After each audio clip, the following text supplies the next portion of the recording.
अस्सलाम वालेकुम। Welcome on my YouTube channel. आज मैं आपके साथ शेयर करूंगी मसूर की दाल बनाने की रेसिपी।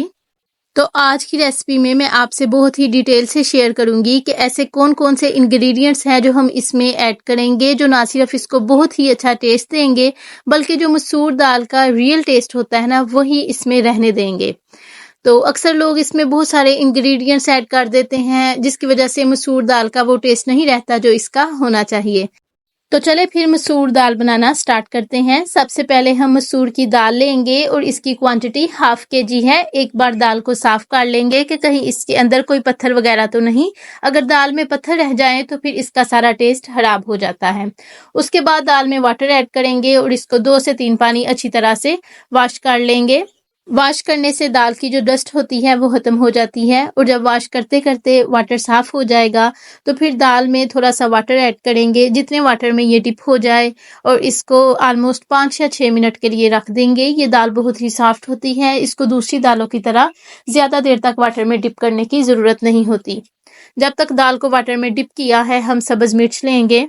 सब्ज मिर्च का दाल में बहुत ही अहम यूज़ है, वो मैं आपको बाद में बताऊंगी, लेकिन उससे पहले सब्ज मिर्च की कटिंग कर लेंगे। कटिंग करने का ये फ़ायदा होगा कि हम एक बार इसको देख लेंगे कि कहीं अंदर से ये खराब तो नहीं, अंदर से ये बिल्कुल साफ़ है। उसके बाद सब्ज मिर्च को ऐड करेंगे ब्लेंडर में। इसमें ऐड करेंगे थोड़ा सा वाटर और इसको ब्लेंड कर लेंगे। और इसी दौरान अगर आप मेरे चैनल पर नए हैं और मेरी रेसिपी को पहली बार देख रहे हैं तो मेरे चैनल को सब्सक्राइब कर दीजिए और उसके साथ ही बेल आइकन को भी प्रेस कर दीजिए। उससे आपको मेरी आने वाली हर नई रेसिपी का नोटिफिकेशन चला जाएगा और आप मेरी आने वाली हर नई रेसिपी को इजीली देख लिया करेंगे। सब्ज मिर्च बहुत अच्छी तरह से ब्लेंड हो गई है। दाल से एक्स्ट्रा वाटर निकाल लेंगे और इसको प्रेशर में ऐड कर लेंगे। उसके बाद इसमें ऐड करेंगे लहसुन। मसूर दाल में हम सिर्फ लहसुन को ऐड करेंगे, इसमें प्याज या टमाटर को ऐड नहीं करेंगे। अगर उनको भी ऐड कर देंगे तो फिर जो इसका रियल टेस्ट होता है ना वो ख़त्म हो जाएगा।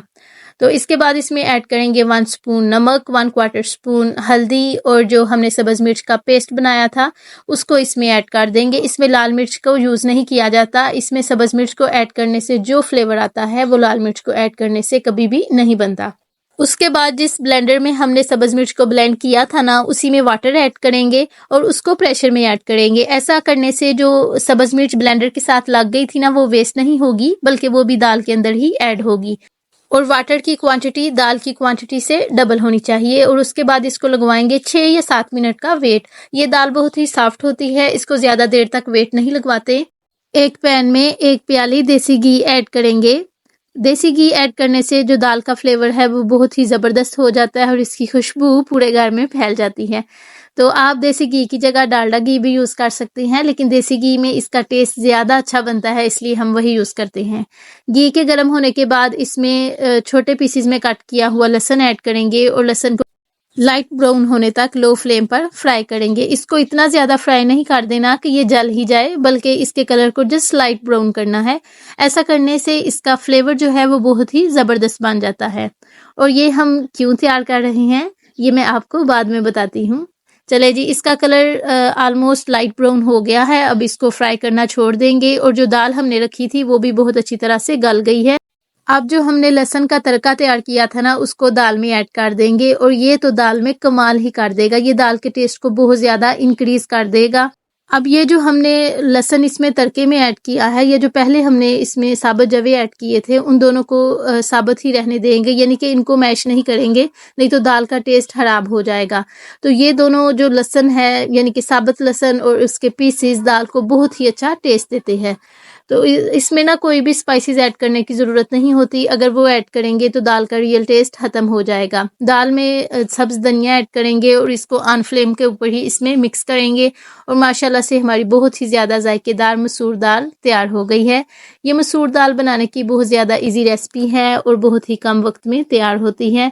आप भी ज़रूर ट्राई कीजिएगा और मुझे कमेंट बॉक्स में ज़रूर बताइएगा आपको आज की मेरी रेसिपी कैसी लगी, या जब आपने खुद मसूर दाल बनाई तो आपकी कैसी बनी और आपको कैसा फीडबैक मिला।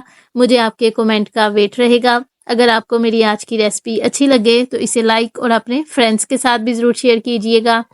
जब आप रेसिपी को लाइक करते हैं या चैनल को सब्सक्राइब करते हैं तो हमें ऐसा लगता है जो हमने इतनी ज़्यादा मेहनत रेसिपी को बनाने के लिए की थी हमें उसका फल मिल गया है। सी यू सून इंशाल्लाह। अल्लाह हाफिज़।